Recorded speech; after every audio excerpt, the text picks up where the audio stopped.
Hello and a warm welcome once again to Breathe Sport Live. Delighted to have you with us. Last week, of course, if you were with us, the agenda was football and a review of the season just ending. Tonight, I'm delighted to say we turn our attention to cricket with an Ashes summer almost upon us. The first test, about a month away in Cardiff, and who better to talk Ashes and cricket with than the four gentlemen on my left. Let me introduce you to our combatants this evening. First and foremost, perhaps, Kevin Peterson, no stranger to an Ashes series with an average against the Aussies the right side of 50. Welcome, Kevin. I'm sure one or two things to say. Next to Kevin, an Aussie, our token Aussie, Marcus North. No token, in fact, with 2 Ashes centuries to his name in recent years. A resident on this side of the water for the last 18 months, so maybe divided loyalties this summer. I somehow doubt it, but we'll find that out over the next hour. Michael Vaughan, of course, many of you will know and hear regularly on the cricketing circuit, and of course, captain of that famous 2005 Ashes winning side. Great memories. We'll perhaps touch on some of those. And Darren Gough, no less, with, amongst his other achievements, a hat-trick, I think, at the SCG in an Ashes test back in 99. 99. Yeah. 3 and 3, SCG. 3 and 3. He's done it before. He's done it before. Welcome, one and all. Lots and lots to talk about. Of course, we have your questions, many of them you've been posting on Breathe Sport over the last few days. We'll get as many of those in as we can, but there's lots to debate. So let's get started.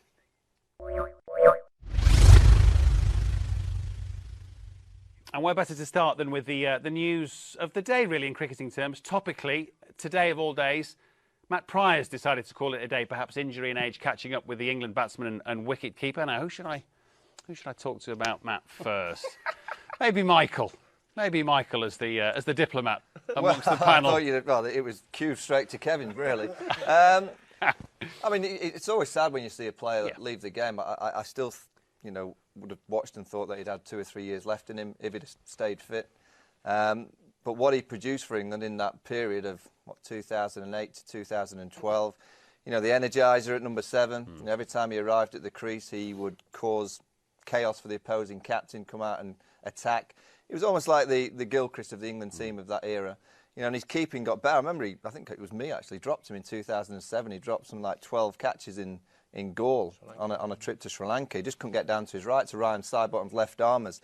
And there was a time then that he was thinking about quitting wicket-keeping and just becoming a batsman. And then someone had a word in his ear, I think, and said, no, pull your finger out, go and work a bit harder.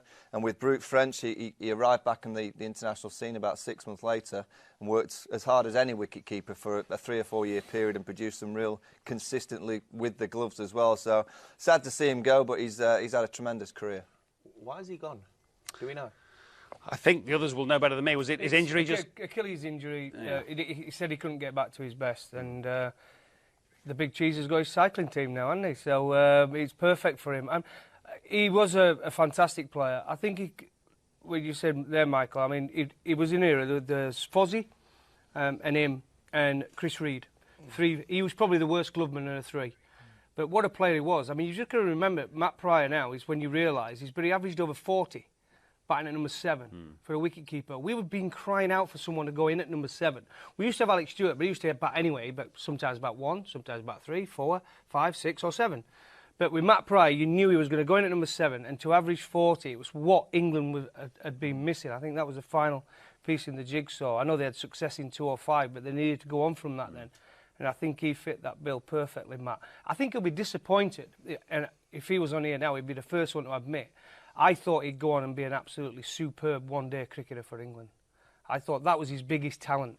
And he kind of underachieved in that, didn't he, in the one-day game? Never find his tempo. Yeah, I couldn't find my tempo either in one-day cricket. I think I went too hard. In an era now where we're telling everyone to go too hard, I think back in the 10 years ago, you used to be able to give yourself a bit of time. It was a different game. I went too hard, so did Prior. He won 3 Ashes series. 3 Ashes series is a great achievement. So I hope he has success with whatever he does, whether he's on a bike or whether he's behind a mic or whether he's in business. But he's been a really good player. you two have exchanged pleasantries today, haven't you, on social media? I know you've said yourself you had differences, but you've wished him all the best, and I think he's replied in kind, hasn't he? Absolutely, yeah. I found out this evening he did. I was on the golf course all day today. Well, busy lives. But yeah, I mean, he did. He played brilliant cricket for a good side, and yeah, I didn't know why he'd gone. And if it's injuries and stuff, then obviously you don't like to see people leaving the game through injuries. And yeah, it's a pity. I think he played 70, 80 Test matches. I know he probably would have loved to have played 100 Test matches to tick that box, but we can't have everything we want in life. So yeah, it's just a case of looking forward, and the same thing I'm doing. Just you look forward, and a couple of doors close, a few more open. Yeah, good point. We'll get to that. Michael mentions, Marcus, that he was perhaps England's version of Adam Gilchrist. Was that role, do you think, of the wicketkeeper batsman remodelled by Gilly and then perhaps taken up by the likes of Matt? Yeah, look, Gilly was definitely one of those blokes who changed the game for wicketkeepers, made it a lot tougher for them. But from when I played against Pryor in the Ashes, he was always one that would focus in the team meeting. He was a guy that had a great ability to counter-attack and played some of his best innings at times when the team needed him. So, yeah, look, he was a guy that was feared, I think, in international cricket at times, coming in at 7. And what Gough said, a guy that averaged 40 plus, doesn't matter where you bat in Test cricket, is a fine effort. And yeah, look, I think he's being he would be missed as a player in that generation, but England are very fortunate they've got a bloke in Joss Buttler who could be anything. It's actually funny, if you look, through our time, no disrespect to the wicketkeeper batsman, Geraint Jones, Chris Reid in our time playing, then Matt Pryor came, he took it on another level. I think Butler's going to take it again to a different stage. I really do think in Joss Buttler, England have got a superstar. We're very kind of polite in it, I don't want to big him up too much because it might put him under too much pressure. I think he thrives on pressure. Every time he goes to the wicket and the pressure's on, he delivers. He's just got that kind of mentality. Could he be one of them, though, Mike, who might eventually say, do you know something, I don't want to keep anymore, I just want to play as a batsman? Because he's got that enormous talent, whether it be Test cricket, whether it be one-day cricket. Would England get the best out of him if they said, no, just be a batsman, bat 5. Once we have a couple more who drop out at retirement, say Belly goes, KP's not going to get back in now, so we get somebody who comes in at number 5. Would Butler be better off there? You could bring them Bairstow even in, who's a top-class player, and he's good behind the stumps. Yeah, I think it's going well from at the minute. I don't think they need to change it, but I think with Sam Billings can keep wicket as well. There'll be periods where they might be able to rest someone from the keeping position if it's putting too much strain on the batting. I do see Butler as a player that could bat anywhere. Probably not open, probably not number 3. But you could certainly use him at 4, 5, 6 and 7 in any of the formats, T20, 50 overs and Test matches, depending on the situation of the game. You sometimes see players, he had it on the end, they have a wow touch. They had this kind of ability just to make good bowlers look very, very average. And Butler has that.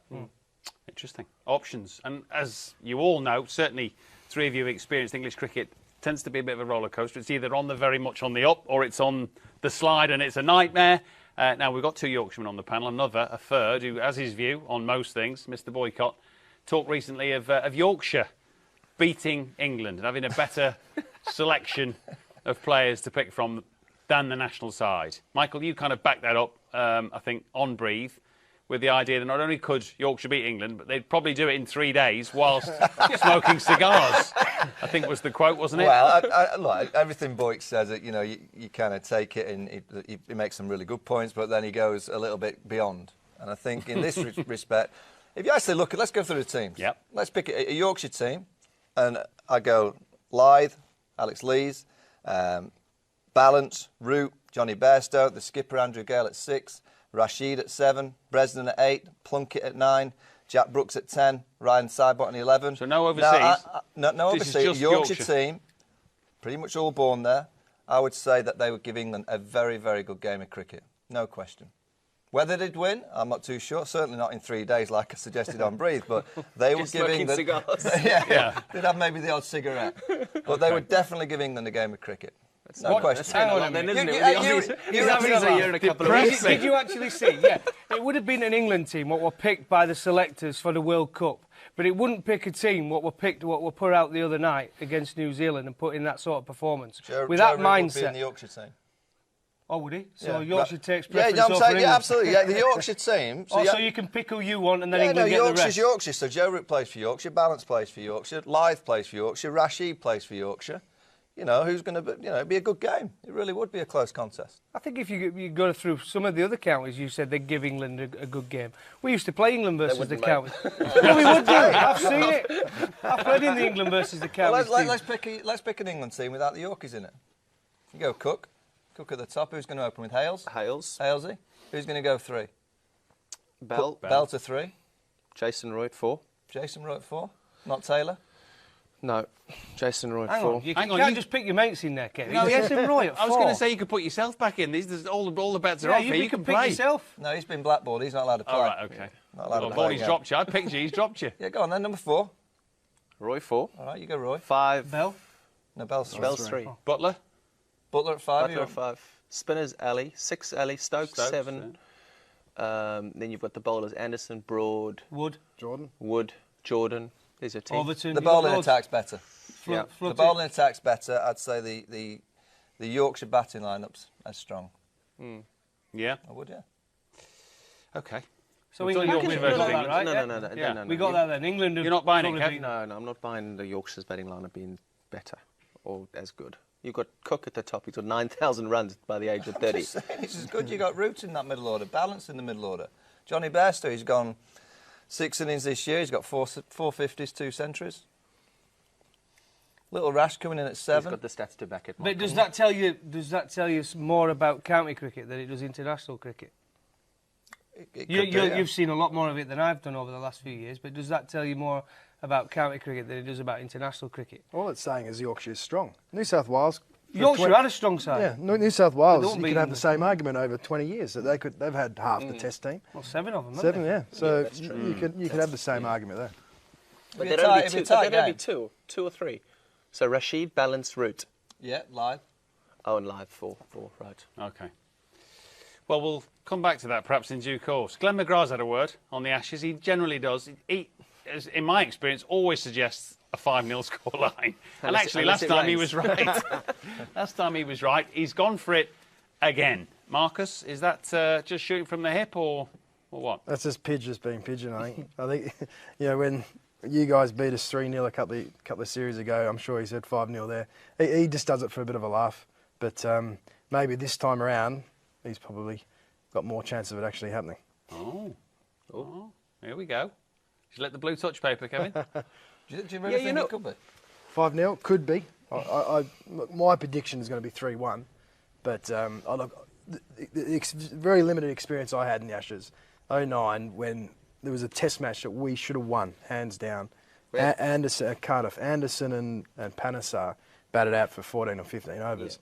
Yeah. That was like a win for you guys. We walked away distraught. Yeah. Went to Lords in a few days and we got our pants pulled down. Before you know it, you guys won the toss, 140 at lunch, day one. And we were really struggling. So the first test in an Ashes is so important. So come down to Cardiff. If Australia are dominant and they win that comfortably, I think England could be really pushing against it. Yeah. How do you see it? Well, I mean, I don't think that it's going to be an absolute drubbing. I do think that it's going to be a very tough series. I do think that the Aussies have got a lot more depth than England have got. I think their bowling attack, you've got two guys who are still in Australia, bowl 150 kilometres per hour. If Anderson goes down, we're going to have big issues. But I do think that the England lads will pick themselves up. A guy like Broad, who I don't think is at his best at the moment. I think that the Ashes series, he could turn himself around and get himself up for an Ashes series. I think you only, as an Englishman, you get judged, or as an Aussie, you get judged on all the cricket you score against, or the runs or wickets you score against Australia, or vice versa. So these guys know that this is where they'll be judged. It's a big summer. I'm a 2-1 man because I think the way that England played the other night will give them a hell of a lot of positivity in terms of how they want to go and play their cricket for the rest of the summer, and what the fans want, and how people are probably going to let them off a little bit of a slip up. And if they go out there and they play that way, then they'll put the Aussies under pressure, because there's no bowler, no matter if you're bowling at 90 mile an hour, 80 mile an hour, 75 mile, if somebody's going at you and whacking you, and through my experiences, go in at a bowler who's probably their best bowler, I mean, it puts them under a lot of pressure. So if our guys can go and they can whack the ball like they did the other night, which they've proved they can, then I think they could cause the Aussies some sort of an issue. I think we'll definitely win one Test match. I think the Australians will win the series, but I think it'll be a lot tighter than people think. Interesting. What about that idea from Marcus and Kevin to an extent that the start's crucial in Cardiff, Goughy? Well, it is. Am I the only one here who lost every Ashes series he played in? But I've played in a couple of Ashes series. The first over, my debut season, 94 for England, Phil de Freitas went for 16 the first over. So me being me, I took the responsibility when they came over to England 97. I went for 17, I went one better. And so we know with Australia, when he talks there about the way you're going to play, Australia have people they target. And parts of the game they will target, where they're just going to dominate, change the momentum. So if England look to try and get it on top, Australia won't just fight it out. They'll change the momentum, and they'll just try and attack. They'll pick one ball and they'll attack it. And when he talks there, Jimmy Anderson is such a vital player. Unfortunately for us, his record against Australia is probably his weakest out of all the countries he's played against. I think he's, off top of my head, he's around 37, 38 mark. And for a bowler of his capabilities, you would be expecting him to be around the 31, wouldn't you? 32 against Australia, because they are better than anyone else. So he needs to have a top series. I think this rest will do him good. Stuart Broad, KP was right. He's not at his best, but I still think he's the big factor for me. If we're going to do well in the Ashes, he's a strike bowler. He gets up for the big games, and he's like all-rounders. Can we still call him an all-rounder? They get up for those big tournaments. You'll have to think Flintoff in 2005 when Vaughan was captain. The one concern I've got is with our bowling, and we'll probably get onto that later, is we've got Wood, who I'm a massive fan of. I really like him. He's quick, he's aggressive, he goes to try and take wickets. You've got Stokes, talent. His batting stands up for itself. Bowling, still got a bit of work to do. Needs to get a bit more control, but he wants wickets. He wants to be in the game all the time. So that's 2 strike bowlers. And then if we pick someone like Rashid as a spinner, another one who wants to be taking wickets, trying to take wickets all the time, we've got 3 bowlers there who could be going at 6 and over, with Broad not at his best. That's my biggest concern, and we're going to have to be careful what sort of bowling lineup we pick going into the Ashes. That's my biggest concern of the whole series. See, I guess what this week, albeit in a different format, Michael, has suddenly given England fans the sense is optimism, obviously, from the nature of the win the other night, and we'll get more clues tomorrow, but the options that perhaps the selectors have that didn't necessarily appear to be there only, a few weeks ago? Yeah, I mean, one-day cricket is different, but I look back to that Test match at Lords, and it's the first time in many, many years that I would walk out the gates every night just proud to have watched the team. Really delighted with the way that they attacked, in tricky situations, 30 for 4 on that first day. Suddenly you got Root and Ben Stokes coming out and playing aggressively. But it wasn't reckless. It was just those 2 players backing their own talent, backing their own eyes and backing their own game plan in their own hands and playing strokes, trying to put the opposing captain under chaos. And I think against a team like Australia, when you bat, you really do have to look at Clarke. You have to look at what he's trying to create. And he'll try and play the bluff card. He'll try and play the 4 slips. He'll put people in funny positions. And the clever and the hard players will go, I'm not bothered about that. I'll whack it past you. Not bothered about those 4 slips. They're there just to watch me play. Those guys that have that mentality to take Australia on that way, I think will have a huge amount of success. The bowlers, when they get the ball in hand, I agree with Gough, they'll travel. When you're playing the likes of Clarke, Smith, Warner, Haddon coming at 7, they will attack. So they're going to take you for runs. So what the captain has to think is, right, all right, we might go for runs. We might block up the odd boundary scoring shot. So Warner, he's going to crack you through the offside. Put a man out. But also have 5, 6 catches. Don't be worried about that boundary. Stick a man out there and just say, right, we'll have 5 or 6 catches. Bowl your best ball as many times as you possibly can. Your best ball to Warner's on and around off stump, full of length. If he drives you a few times, you just stick your hand up as a bowler and as a team go, well played. But on the English conditions, the odd ball will nip, he'll keep driving, you'll get a chance. And it always comes down to, when you look at Ashes series, I don't think it'll be 5 now. I just don't think it's possible in England. You look back to the 90s when the Aussies were probably at their best. They never beat England 5-0. No. 2000s early when they were at their best, they never beat England 5-0 in English conditions. The Ashes can sometimes come down to catching, the cordon, taking your chances. And the series against New Zealand, it was a real concern to me because the cordon's not right. It isn't right. It's a bit tight because they're protecting each other. The best cordon's spread out, and I'm the worst catcher, certainly in this sport and probably in English cricket. But I can see a good cordon when I see one. The Aussies are very good. They spread, and they just go for the. Is that about trust? It's trust, and also if you're hiding people, they all leave it to each other, and then they kind of don't want to go for the ball because they're scared of dropping it. I've been a big kind of advocate. If you've got someone like Adam Lyth, he's a brilliant second slipper. He should be in second slip for England. Ian Bell is the best short leg I think England have ever had. Yeah. You go back to Judge in the 90s, he was pretty good. But Ian Bell is out. Put him at short leg. You're not playing Tom Noddy cricket. You're not playing in the pub 11 on a Saturday where you just spread it. Oh, a youngster gets a short. You're playing for England in Ashes series. Ian Bell should be at short leg. Adam Lyth should be at second slip. It doesn't work that way, though. But it has to. If England want to be successful. Why doesn't it work that way? It just doesn't. There's just a seniority in every single side that you go and play for, and that Lyth has been chucked under the helmet there. And I think it's identified here that there is. And I think now that the issue's been identified, it will it will change. And I think Bell, you'll probably see under the lid. And live, the catches are so. If you're going to give Warner a chance, you've got to catch him. And you know with Warner, his blade's going to be going hard. He's going to be going fast, so you're going to get a sharp chance. So you're going to have to be good in that corner. So at least make sure you've got your best catches in that position. Well, you've caught in the slips today. So that is the position where they're going to go. You're playing in the Test match against Australia. He was caught slip. Yeah, wanted a big drive. It was more of a shorter ball, but he was caught in the slip. That's where you're going to get him out. If you were balling to him, you'd look to just go across him, wouldn't you? Well, if you try and get back him LBW early on, but if you don't, you're going to go across him because he loves to drive. He goes full bifter, I think. And I think when you play the Aussies, you always know that they've got one school of thought when they go out to bat, and that is to try and dominate the ball. They might give you an over or two of leaving and just having a look. But the school of thought, and they're all brought up with it, is that they're very hard with their hands and they just attack. And if there's a length ball, they'll go, right, I'll drive it. You know, England are smart and clever and just hold into length long enough, and there will be a bit of movement around with the Duke ball. Even on a flat day in Cardiff, there'll be the odd ball that'll just do a little bit. If you hold length long enough against Australia and brave enough to do so, and don't go shy, I've been driven a couple of times, I'm going to go a bit shorter, because what they do then is they pull you off your length. Is that what we did at Edinburgh, though? Absolutely did. You was there. I mean, I played at Edinburgh, you played at Edinburgh as a batsman, I played as a bowler. And all you have to do, like I say, you put the ball, you hit the pitch hard, just back of a length, consistently, you're going to get them driving at you, and they're going to get the nicks at some point in the day.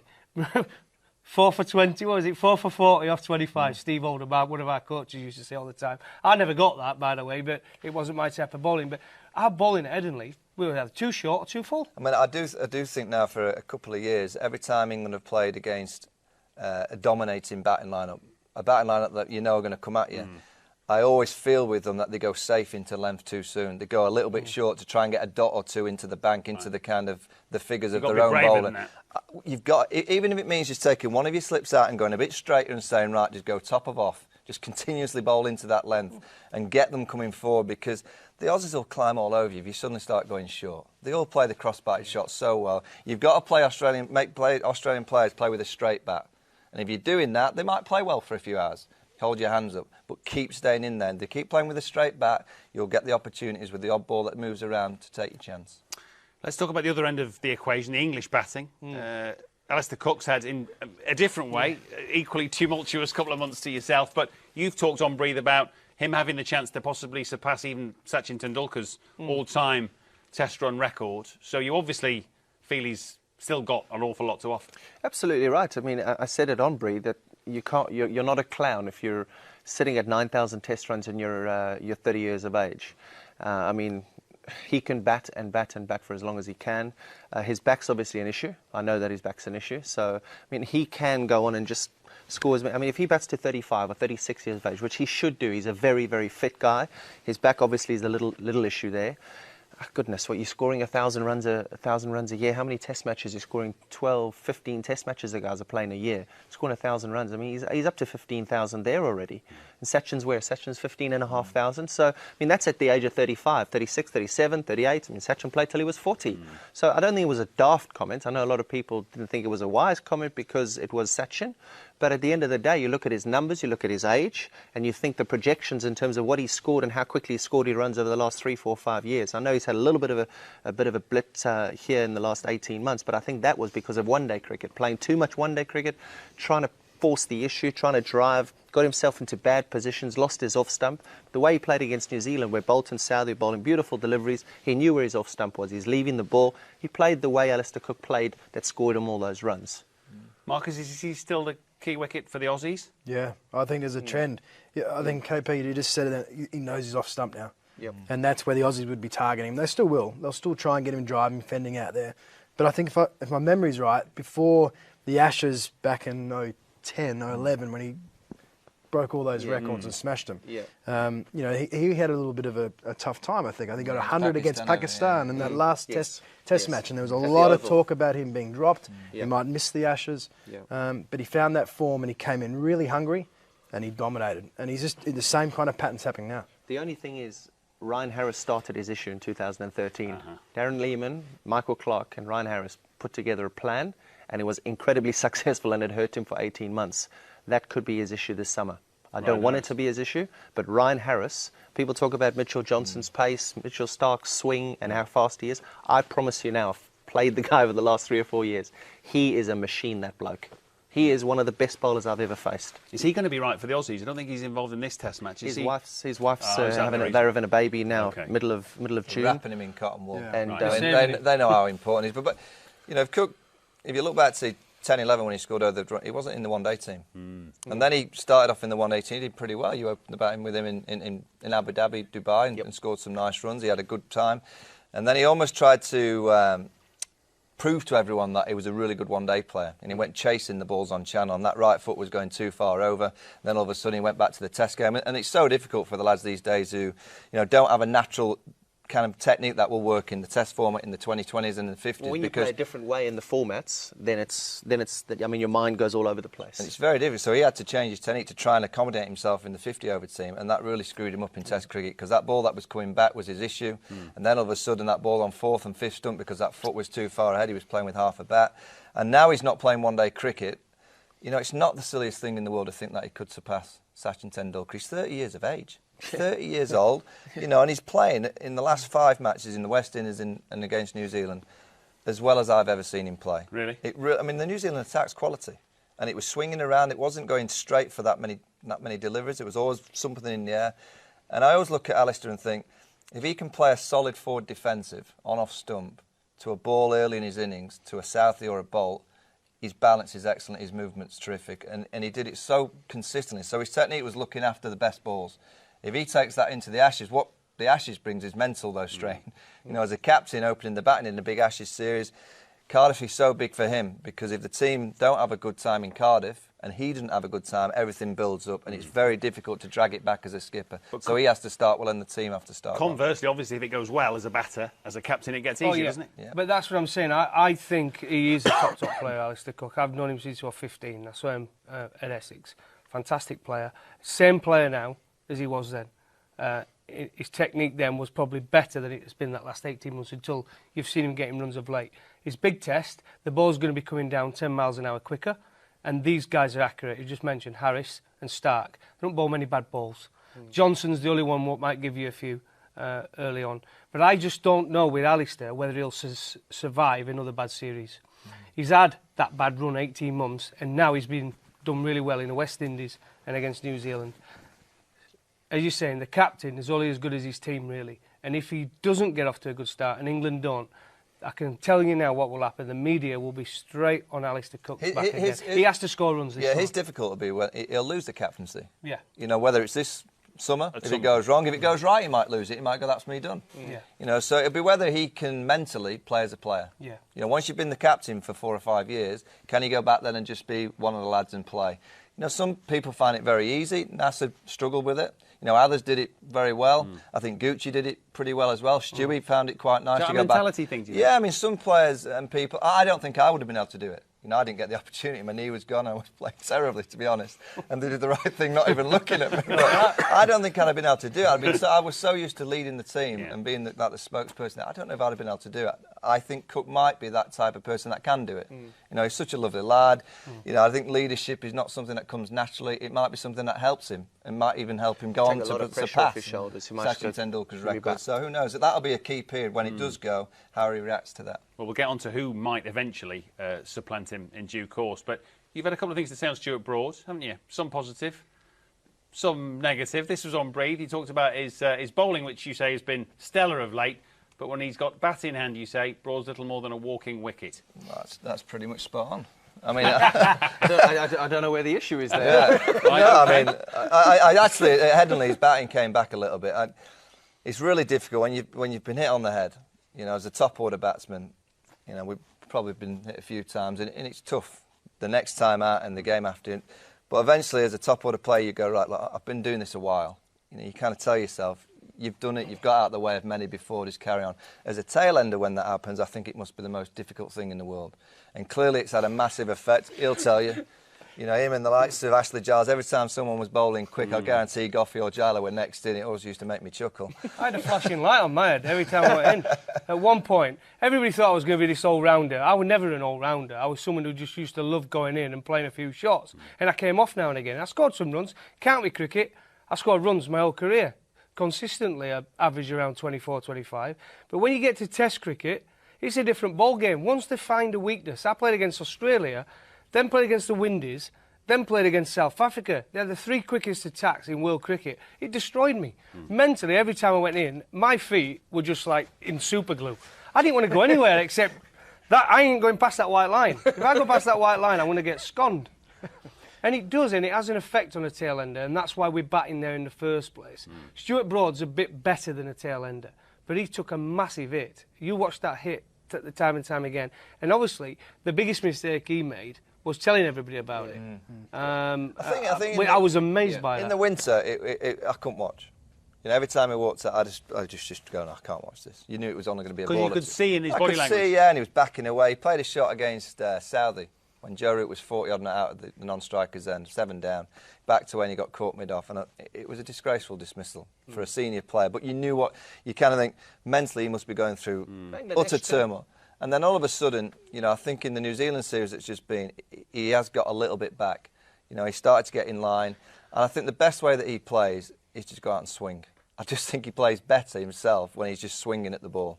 As long as he's in a good position in terms of the alignment, and he was against New Zealand, particularly at Headingley, he played 2 really good innings, took them on, you know, got under a few short balls. As soon as it was on 4, so he just swung his arms at the ball and flayed it over the offside. I think, because he's going to be batting down at 9, you know, potentially 10, you just don't know where they're going to go with the team. I think his best form of attack is just to go out and flay the ball. If he tries to play technically and, you know, try and get in behind all the time, I don't think it's going to have much effect. I think he's that type of player. He's got to take the game. Well, Barbados, I was in Barbados and watched him there. That was frightening to watch. He was just terrible. He looked worse than Tuffers did when he batted at 11, and that's saying something. But how does he get himself mentally right? He knows against Australia, you guy the batsman, how does he mentally get himself right? Because he knows he's going to get absolutely peppered by bowlers what are a lot quicker than the West Indies bowlers were, and New Zealand. I feel sorry for him at the moment because you've got guys who are going to turn up here in 3 or 4 weeks' time who bowl 95 miles an hour. And verbally they're going to get into him straight away. I mean, he's going to get absolutely hammered.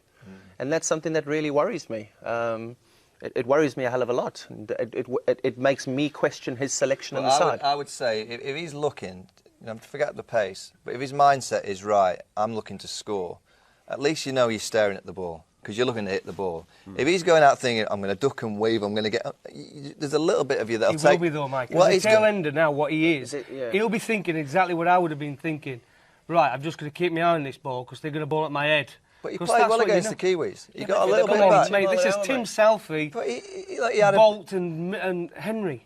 It's not Stark, Johnson, Harris. They're bowling 90, 95 miles an hour. You know it's different. Absolutely, but his mindset has to be to attack. His mindset can't be to defend the ball. It's see ball, hit ball. If you don't see the ball, you can't hit the ball. There's going to be a difference between attacking, Vaughan, and bricking it and backing away because it's going to be such a battle, you know, these 2 teams. And if every time England go out, it's going to be a distraction for the England batting lineup and the team. If he goes out there and he's a walking wicket and he's showing no courage, no fight to get behind those Aussie bowlers, they are going to love that. I think he'll get in line. I really do. I don't think he'll be backing away. I think he's worked something out. I think he's worked hard with far. I don't think he will back away. I think his odds might go all over the place. He'll have to nail his feet to crease because I think he will. I think mentally he's shot when he's going to bat. Like I said, when you play against Australia and you had Brett Lee at one end and Glenn McGrath, I used to sit on my bat handle and say, I'll face McGrath all day. He might be the best bowler in the world and get 500 test wickets or whatever he got. Right. But I'll bat against him all day because he's not going to hit me on the head. Brett Lee... He'll give me 4 balls, but he could knock my lights out. Right, all right, let's go 5 test matches. Will he get over 100 runs? I reckon he'll get over 100 I think runs. so. I think number 11 will get over 100 runs. I think Jimmy will get over 100 runs. No chance. No chance. Yeah. 10 innings is they'll have. Yeah, will he get over 100? You're telling me Jimmy will get a 30 in the Ashes series. He'll get a 30 plus in the Ashes series. I reckon Brody will get over 100 runs. Well, I do. I reckon he'll get over 100 runs. But do we need more than that off him? 5 tests? It's not a lot of runs. Depends whether he gets picked. 100 runs. Which is, in some debate, we'll get to that, but I assume, for a start, that Jimmy Anderson will be picked if fit and firing. Darren, obviously, let's get a bowler's view on Jimmy and just how important he is. He's the best new ball bowler I've ever seen. Ever seen. Is he? Michael agrees. Any country? Who I've seen live, the best new ball bowler I have ever seen. And I'll tell you why. When he bowls with a new ball in his hand, having done it myself, how hard it is to run in that first through balls and put it on a line, perfect line and length, swinging in to a left-hander. And then he decides, second ball, I'm just going to see what it looks like going the other way and be so accurate, get the length right, get the line right with very little change in action. I've got videos of him. I shouldn't be saying this because I look like I'm a bit of a creep. But I've watched him and I've had his wrist and I've watched him do it in his outswinger and his inswinger. I'm telling you, you can hardly pick any difference in that. To do that is an amazing natural skill. It is. I used to try and bowl it, and I made it dear Al for me. It was so obvious, and I used to think I'd got a good in-swinger. But watching Jimmy bowl, it's just a different ball game. Pollock and McGrath are different bowlers. They back of the length, they eat the seam. Jimmy Anderson is a. So you reckon he's better than Marshall? Well, Marshall were pretty good, but Marshall was Marshall's one of my heroes. But Jimmy Anderson, I would say, is more accurate, and the change in action is very little. Malcolm Marshall was quality. Now, if Jimmy would have been bowling in the 70s and 80s, Jimmy would have been my sporting hero. So that's very hard to compare, that big a gap in age. What I'm talking about is the people I played against. Wasim Akram were pretty good, but he'd give you 4 balls, loads of 4 balls with a new ball. He were better with the old ball. Waqar Younis were brilliant. He were better with the old ball. England were 100 for none every test match, and then they were 130 all out when them 2 bowled. Glenn McGrath, there were Craig McDermott. There's all these guys who were all quality. Sean Pollock, Alan Donald. But Jimmy Anderson, he's so accurate with that new ball and very little change. This last 4 years, he has been unbelievable. There's no one can lace his boots with a new ball. One thing that he said there, which is on key, is the ability to swing the ball both ways without too much of a difference in his action. I've faced him in the nets over the last 10 years. And when he's got a new ball in the nets, I promise you it is that difficult to face. Really? Because you literally, I'm a ball watcher, I only watch the ball. And it's so hard. Him and Zahir Khan, when Zahir Khan bowls his reverse swing, he runs in all the way and he covers the ball all the way. He doesn't give you any look at the ball until he's basically behind, and it's too late. Then you're playing a guessing game. Jimmy's exactly the same with the new ball. You don't get that much of a view, and that's what makes him so special. He's going to be such a key, because Rogers hasn't played the last 2 tests, so they've had Marsh at the top. Warner's missed out against the West Indies. He's got 1 more innings. If they can get it to swing, the ball doesn't swing in Australia, domestic cricket, or in Test match cricket. That Kookaburras don't swing. Swings a little bit. If you get conditions where it swings in England, the Aussie batters will struggle. And especially with their technique, they like Steve Smith talking. I mean, and Clark. Steve Smith is a great batsman over the last 18 months. Now, I watched him closely in the World Cup. His technique, some of the balls were bowling him, his leg stumps were getting knocked out. Now, on a wicket that seams, that swings, this is a big summer for Steve Smith. Huge summer for him, because they're talking about he's the golden boy and he scored all these runs, but his technique is going to get tested in England. Steve Smith, I'd go a similar tactic that Australia used to Jonathan Trott. Jonathan Trott was getting so far they went straight at him. Pat the leg side, I'd do exactly the same to Steve Smith. I'd go straight at leg stump. As soon as he comes in, I'd have a short leg, man at square leg, man catching behind on the leg side for that flick, mid on a bit wider and go dead straight in. Don't bowl into channel, he's waiting for you to bowl into channel. He's actually got really good hands through the offside. Just go Jimmy Anderson, Stuart Broad, just go straight on middle stump. And I reckon you'll get him LB. He flicks it in the air on the onside consistently. If he gets in, well, he's really dangerous. But early on in his innings, he does play across that front pad. Marcus, talk to me about Josh Hazlewood. Is he... Star. He's the real deal. Is he? Yeah. We're going to be talking about the Aussie bowlers coming over. He's the one for me. Is he? Yeah. I think even in that company? Even in that company. He's going to be on the subs bench, though, isn't he? I'm not sure about that. He'll play. There's no way that Harris will play more than 2 games in a row. Hasn't done for most of his career. So with the depth the Aussies have got, they're going to rotate their bowlers to a degree. Hazlewood bowled really well in that first test in the West Indies on a dry, flat wicket. So did Stark, mind you. But Hazlewood is the closest that's come out of this kind of McGrath mould. He's tall. He doesn't swing a lot, swings it enough, but he just hits that great area, nips them both ways. To me, he's What pace is he? Heavy ball. Late heavy 80s. ball. Late 80s. Yeah. He is the and one he's in a tall English guy, conditions. strong guy, so when he hits your bat, I mean, I remember him making his debut, actually, in the one-day team at Southampton years ago, and then he went missing for a couple of years. Got injured. He had a few back injuries, a few niggles. He's okay? But he's good now, yeah. These guys have got Cummins and they've got Pattinson. I don't even know if they're here. They were 150. I faced them in the Big Bash in the winter. They bowl a heavy ball too. Quick enough. They'll be watching on TV unless somebody gets injured. Yeah, and that's the big issue we got. That's a concern. I mean, you mentioned Jimmy. He's outstanding. I wouldn't put him as the best. I'd have him as the best of England, but not of the world. Dale Steyn, for me, is the best by a country mile. But I do think in Australia, that stock of bowlers, you know, as you say, Ryan Harris, I bet Lehman's now, he knows all the grounds, doesn't he? He knows exactly what's going to be. Yeah. And he'll be kind of looking in. Harris, OK, we'll have a bit of, because Lords is nipping around a bit. Harry, he'll probably start with Harris at Cardiff, or he'll be looking to Lords, and then he'll be looking at somewhere like Trent Bridge, where he's got the ability to swing around. Harris will be in for that. You know, anything that's flat, he'll just go with all his pace. You know, just fly out all the quick merchants. So he's got so many options and so many angle changes with the left arm options, with the tall guy Hazelwood, skiddier options as well in Harris. They've got the perfect lineup. Do you think Johnson will start? Do you think Hazelwood will play ahead of Johnson, or do you think Johnson will start just purely because of what he did to us 18 months ago? Well, there is that psychological that he has, the edge. But for me, as you'll see in my team, I didn't pick Johnson in. Okay. I think Stark, English conditions, you want to be bowling full and swinging. But reverse swing's a factor in England as well. Yeah. I think Johnson, you'll have to watch him in the West Indies last week in the first test. He was the best reverse swing bowler. Johnson was? Stark got 4 far. for it, but Stark's shown in one-day cricket, reverse swing going around the wicket. So I think he's just... He's quality. Stark will have that moment. You know, Johnson had that period, didn't he, where he suddenly exploded in Test cricket. You know, blew England away, blew every team away, South Africa away from home. And I think Stark will have that moment. Hopefully not this summer, but he will have that. He'll have that period of 8 to 10 games where he'll click, he'll get the ball swinging, he'll be bowling it full, and he'll just get his action and his rhythm and his mentality right for the big occasion. I do think he'll blow quite a few teams away. Do you think the Duke's going to play an issue? Well, The Duke. The ball. No, I don't. I think the tail end will get blown away by Stark. He's the best at bowling at tail enders. I think he's fantastic.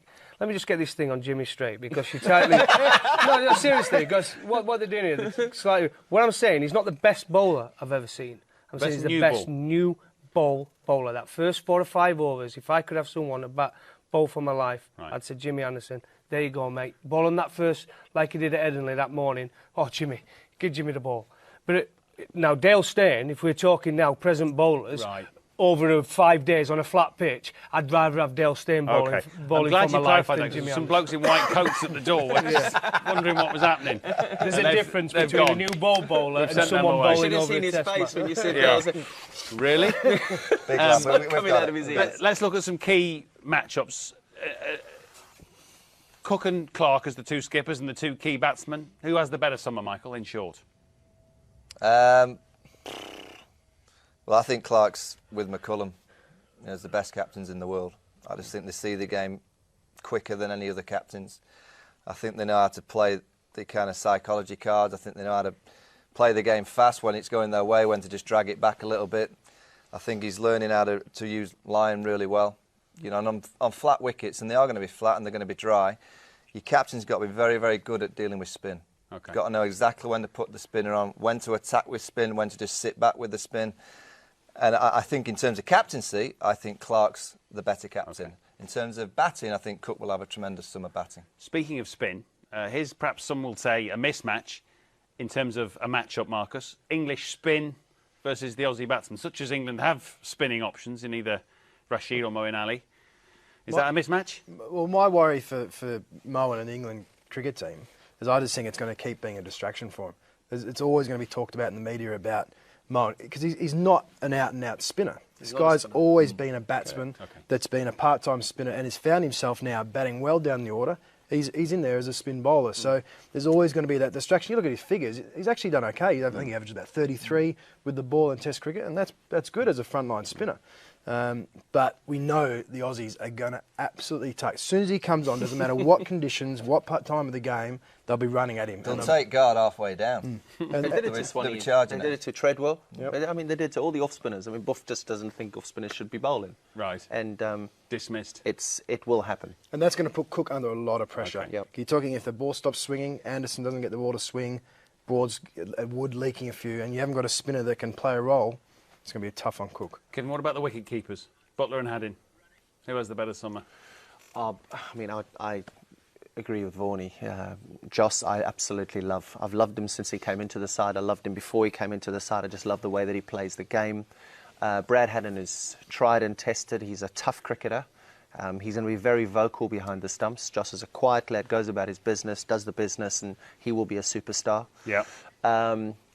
In terms of keeping, I think it's tough for a foreign keeper to come and play against the Duke Bulls. I know a lot of the keepers that come, even the English keepers here in the UK, they struggle, especially at Lords with the wobble. They're always talking about the wobble.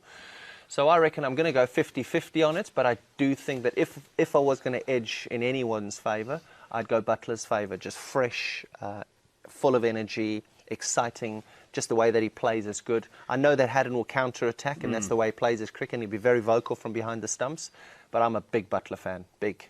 Good. Excellent chat so far, boys. Thank you very much. But there's lots more to come. Hope you're enjoying it at home. As I said at the start of the show, and as last week, lots of you have got in touch to put your questions to the panel. So let's get a few of those on board, shall we? First of all, Goughy. Scott McNair's been in touch to ask, with 17 tests in 10 months, I think, by calculation, are England's players likely to become exhausted over the next few months? Well, speaking as a bowler, because I don't know what it's like as a batsman mentally fatigued, I'm talking about body. It can become an issue. But I think we've got some good bowlers who might be given an opportunity. We've got Anderson. We've got to use him. This Ashes series is massive.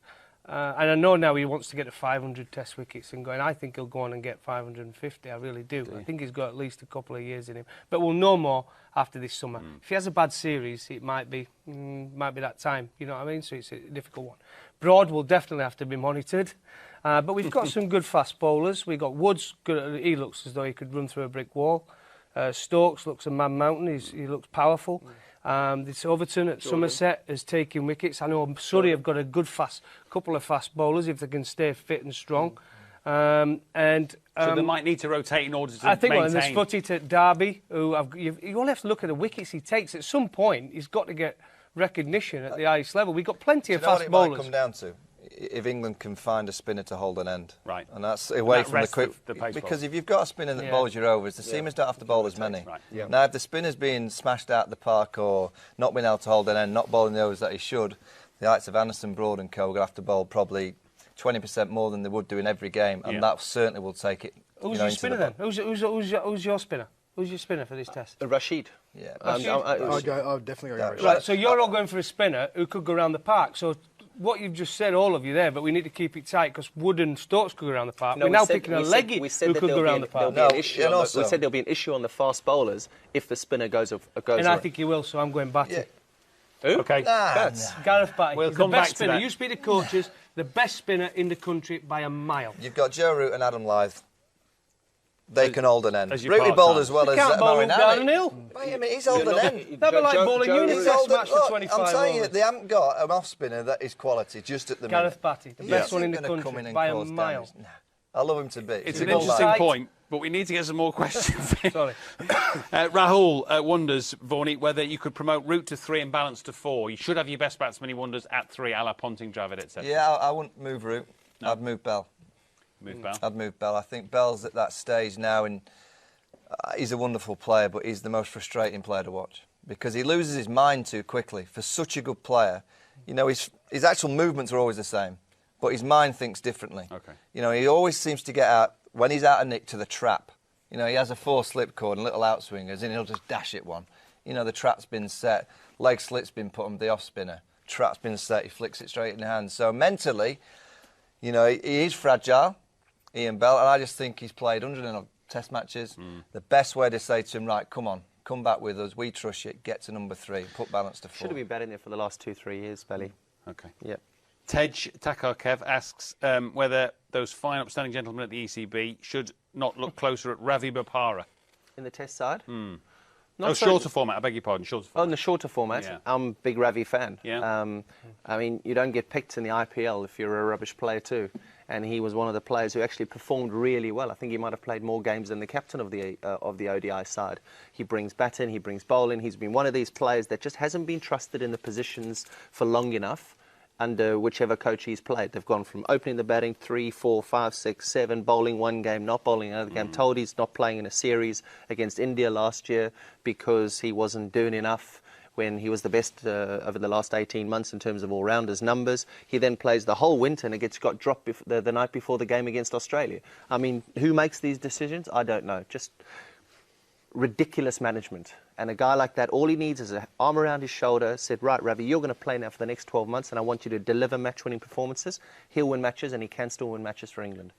Ridiculous management. Pete Stuffins has been in touch, Marcus, to ask, is aggression the key to beating the Aussies, head to head? Well, I think we've seen that in world cricket now. Everyone's being aggressive. New Zealand has captured the world of cricket through the World Cup, the way they've played, the way they've come here in the summer. I mean, for the warm-up test matches before in Ashes, it used to be, I would say this respectfully, not a token, but you'd play a couple of tests and then you get to the real deal. Yeah. And that first test match, I think, captured the public in England again. You know, everyone was like turning on the TV, talking about Test cricket, talking about the way how well England played and how New Zealand have come. The anticipation for New Zealand to come was fantastic, and I think both teams will see it in the Ashes again. The Kiwis, I suppose almost uniquely at the moment, said we don't sledge, we don't do any of that. That's not what we're going to do. So with that in mind, there's a question from Stuart Drysdale. Where are the parameters of sledging? Are there any? Should there be anything that's off limits, Goughy? I think it's very hard when you're telling a bowler to run in, when the frustration counts, especially some batsmen are scoring at 5 and 6 and over. If you beat him or you make him look silly on one delivery, you're going to try and come back because you're trying to change that momentum I keep talking about, whether you're batting or bowling. You're trying to get on top of that batsman. And sometimes you might say something you probably regret. But I would never really, I would say, called a sledger. I tried to be more funny with the odd comment here and there. Swami, some people would call it, but I hated abusing a batsman. I very rarely did it. I got abused on a few occasions, but my side of humour is Steve Waugh to me would always say I was a champagne player on a beer budget. But I used to like that. I thought it was a brilliant line. But that to me made me laugh. It made me feel relaxed at the crease, him sledging me like that. You know what I mean? I reckon we've just seen 2 test matches how we'd all love the game to be played. Yeah. It was great cricket, it was aggressive cricket, both teams having a pop, both teams trying to attack. I didn't see one confrontation. I think there will be sledging in the series because Buff told this lot arrive. Yeah, the Australians sledged. I mean, the New Zealanders were taken to town on that World Cup final. They were. I mean, they went at them from the moment that game started, and that's a tactic that they'll probably use here. The only issue for me is I like sledge, and I think it's magnificent. We had that spell where Wahab Riaz was bowling to Shane Watson in Adelaide in the World Cup now. One of the most incredible half an hour of bowling, where Wahab was, as a fast bowler in Australia, against Australia. I've never seen it before, where a guy's literally all over an Aussie. And Wahab was saying things, but Damasino, or whoever I think it was Damasino, really got involved too early in that. And, I mean, the whole crowd just wanted to see that really unfold and wanted to see batters, bowlers going at each other. There was that drop catch. I mean, everybody sitting in the commentary box watching the game, everybody was on the game of cricket. And I think that brings a lot to the game. So, I mean, it's cool to play a nice series against people or your mates and stuff, but I also watch to see a little confrontation. I want Johnson to go at whoever live. I want him to go at him. He's going to go at him. I want Haddon to go at him because I like entertainment. There's a line like Riaz not interested Watson, in happy series. There's a fine line. Riaz Watson was brilliant cricket because it wasn't abuse. When you start getting abuse and someone's standing from second slip saying, "We want to break your," I'm sorry, that's over the top. Yeah, no one wants abuse. But when you're talking about a team trying to psychologically outdo a batsman and a fast bowler letting a batsman know with a few short ones and following through and just having a couple of words about, maybe you're not quite playing it so well and there's a man out there waiting for you. Perfect. Yep. Absolutely perfect. When it becomes Samuel abuse, Stokes, that was brilliant. Absolutely I thought that was fantastic. Samuel Stokes, that was brilliant. And they're still doing it now. Yeah. He gets 100 now, all the England players do it. It's brilliant. Salute. That's what we do need. It sounds like you naturally have a feeling for where the line is and when it's crossed. It's crossed. Yeah. Right, let's start to pick the selections for the 2 teams for the Ashes. Now then, Marcus, let's get our teeth into your Aussie 11 because we've talked about your embarrassment of riches. Who gets in and who doesn't? Well, I've made a couple of changes. I've gone Rogers at the top. I think he's so important in these conditions. Steve Smith, Clark, Sean Marsh has been pretty consistent over the last 12 months. And I've gone Mitch Marsh instead of Watson. Mitch has had a few interesting injury issues over the last couple of years, but I feel he bowls better. He's a better bowling option for the Australian side. And I think you talk about Watson or that number 6 having that counter-attack and positive way of playing cricket. I think Mitch Marsh is a star that's really going to establish himself and play a lot of Test cricket. Haddon, Harris, obviously quality. Lyon has established himself. And I've gone Johnson out, Hazelwood in. Big call. Yep. Cool. Wait a minute. No Adam Voges? What Voges? Yeah. Well, I think he's played one test. I think the incumbent is Sean Marsh. He's played very well. He hasn't played badly over 12 months after re-establishing himself. So if it's me, he's put that year of work in. Adam Voges is a great player. But that's the luxury. We've got those bowlers of depth we're talking about. And we've got Adam Voges to come in if required. I hope you pick that team. I know. I bet the England out there watching Mitchell Johnson. Yeah. Yeah. Hey, the flags that we have. Oh, you're the selector. The bunting. More bunting for the English. Goughy, let's have a look at yours. He's turned. Is that Newcastle Air? Goughy, let's have a look at your England team. Oh, dear. Gough for selector. Yeah. Now, Yep, I've got Alistair Cook. I think it speaks for itself. Yeah. Adam Live, you can't drop someone. I think it was terrific innings up at Headingley. I'm bringing in Alex Hales. I like the way he goes about his cricket. Gives us a bit of aggression as well around that area. Ian Bell, Joe Root, don't matter. I mean, that could change around the order and which number they're batting. Ben Stokes showed great promise at number 6. I like him, an aggressive cricketer. Is exactly what we needed. With Josh Butler there, could take the game away from the opposition, batting at 7. Stuart Broad might be a bit high for him, but let's back him, number 8. You just said he's not going to go. When you put him in at 8. You got him in at 8. Mark Wood, Gareth Batty and James Anderson. I believe you've got 7 batsmen there who will all get runs. Shouldn't matter what bowlers, but you don't start picking a bowling lineup just because they can bat against Australia. Got World Player of the Year 2 Test matches ago. Yeah. Had 2 bad games. My choice. 50 I'm a selector. It's my turn. Well, let's wait till we get your team. I'm going for some fresh. I'm going Hales in at number 3. Balance to go with Live, Cook and Balance are the top 3. All left-handers. Didn't fancy it. I went for a change. Went someone who might be able to up the tempo, and that's why I've gone for Hales. He's in form, and I really like the way he goes about his cricket. I hope Gareth Batty's watching. He'll be delighted. I know. Yeah, He's a terrific player. He's a Don't terrific take him away player. from Surrey. He's done a great job with He's the a boys. terrific player. Kevin, let's have a look at your 11. Yep.